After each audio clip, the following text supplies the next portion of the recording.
For the Love of Money by Anna J. The music up in here is too damn loud, and my head is pounding from all the bass in the speakers. That didn't keep me from shaking my ass and putting my pussy all in this nigga's face, who was sitting in front of me giving me his hard-earned money. As I went from one drunk-ass dude to the next giving lap dances and letting them cop cheap feels, I briefly wondered if I was taking money from some hungry child or keeping someone's lights from staying on. But at the end of the day, I don't force their tongues on my nipples or their cash in my pockets. So I did what I had to do. It was a typical Thursday night at Club Splash, and I was on my grind once again trying to get up money for rent, bills, and tuition for another semester. The club was run by Milton, this old-ass greaseball who looked like a character, fat bastard from the Austin Powers movie. He just got a kick out of looking at naked-ass women walk around his club and make money for him. And believe me, when I tell you he had eyes all over the damn place, if you thought you were going to make some extra cash and not break bread, think again. Milton was on your ass like flies on shit, and it was either give him his cut or give him head. And who wanted to suck a dick that smelled like old bologna? Furthermore, there really wasn't any need to try to rake money off the top because Milton took care of us. And from the stories I hear around the club from the other girls, this was the best spot to work in since Club Oasis burned down in a riot 6 years ago. It was quickly approaching midnight, and that was around the time the infamous Street Boys showed up. Kardik, the leader of the 21st Street crew, came through like clockwork. He always had an entourage, and this week he was accompanied by Samir and Hassan, whom I personally named Mutt and Jeff. Not that they were bad looking, because these dudes were definitely on point, but neither of them had an original thought in their head. I think they would have forgotten to breathe if Kardik wasn't in their ear to remind them. Many of the women who worked here would flock over to them, and they would get turned down time and time again. The most arrogant one was that damn Hassan. This ninja didn't think his shit stunk, and not even the prettiest performer like Butter could get next to him. He just didn't look interested in the women here, and that was surprising since we were all allowed to get completely naked and walk around. He always had some ignorant shit to say. Though, to avoid confrontation, I totally ignored his ass since he wasn't the one peeling off them dollars anyway. I didn't feel like their shit tonight because on the real, I had better shit to do, like getting my biology paper done, which was due the day after tomorrow, and I had yet to start it. At the same time, I was stuck between a rock and a hard place. So it was either sit in the library and live in my car or shake my ass up in this club and get this money. My parents died in a car accident when I was young, and even though my aunt and I were cool, I just needed my own space. 2 bitches in the kitchen never worked out. As I approached Kardik and his 2 flunkies, I forced a smile on my face and hoped this would be quick. Normally, Kardik wanted a private session, but I just wanted to get this money and get gone. Yeah, I could easily come up on $1,200 in an hour and call it a night, but once again, I was just ready to go home.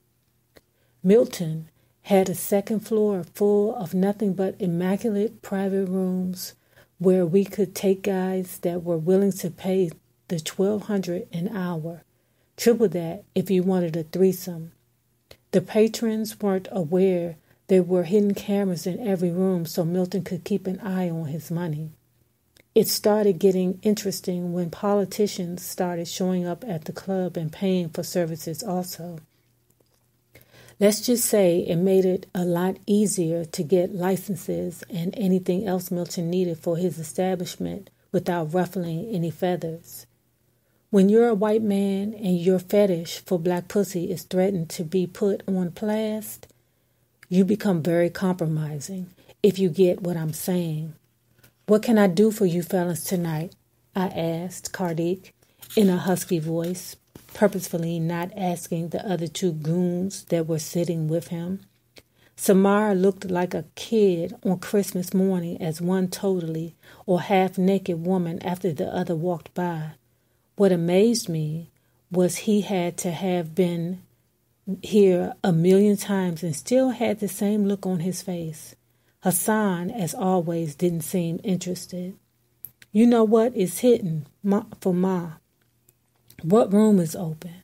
Kardik answered back in a deep voice. As fine as this dude was, it amazed me he actually paid for pussy.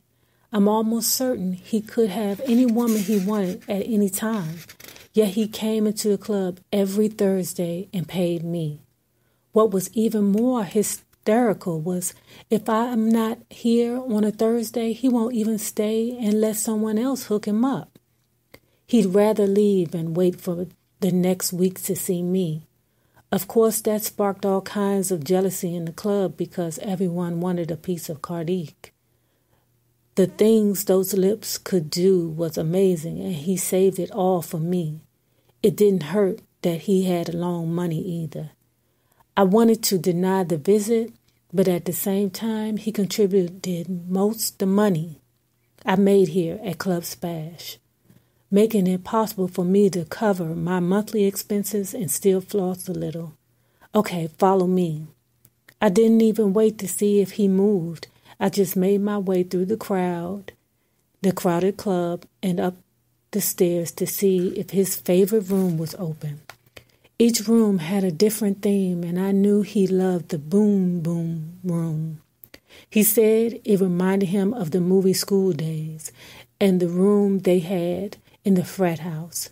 The one thing about Kardik I didn't get was he never wanted me to freshen up before we got down to business. Never mind that I'd been rubbing on the laps of too many niggas in the club before he got here. Never mind all the fingertips that touched my coochie and the rest of me, and the dirty money that was stuffed down there combined with sweat. He liked it, like he was David Banner or something. "Bring it here, sweaty, 'cause I like it when it's funky." He would sing that line every time, and I would oblige, letting him eat my pussy until he had enough. What was even crazier was when we would never fuck. He would place me on the very edge of the bed after he paid me the room fee, and then he would get down on his knees and do the damn thing to me. His only rule was I couldn't lie down. I had to sit up and watch, and that just made it better. Watching his tongue circulate my clit and his lips sopping me up like a biscuit would drive me over the edge in no time. I would put the heels of my feet on his back between his shoulder blades and prop myself up with his arms behind me so I could lean back a little and watch all the action. Riding his tongue was like going through wild water rapids. My pussy got so wet from my own juices and his tongue action, I would literally be dripping when I got up. He would sometimes push 3 of his thick fingers inside of me, and Lord knows I was going wild up in there. That was the most draining sex I've ever had without actually getting dick.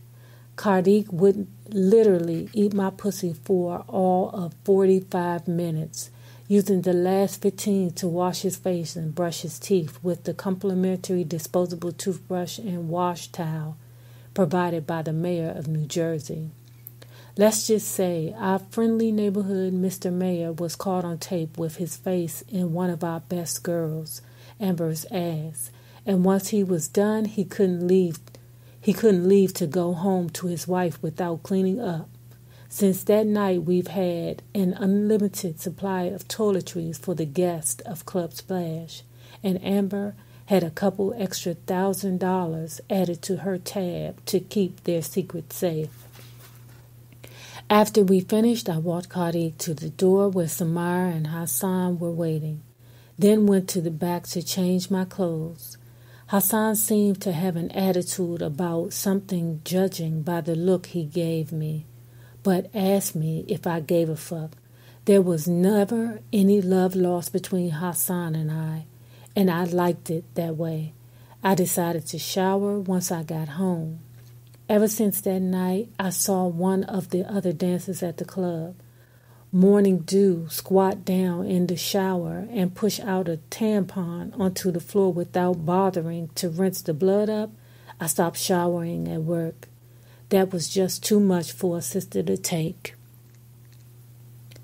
Taking my cash intake for the night over to Milton, I chilled in a lounge chair in his office while he counted my money out.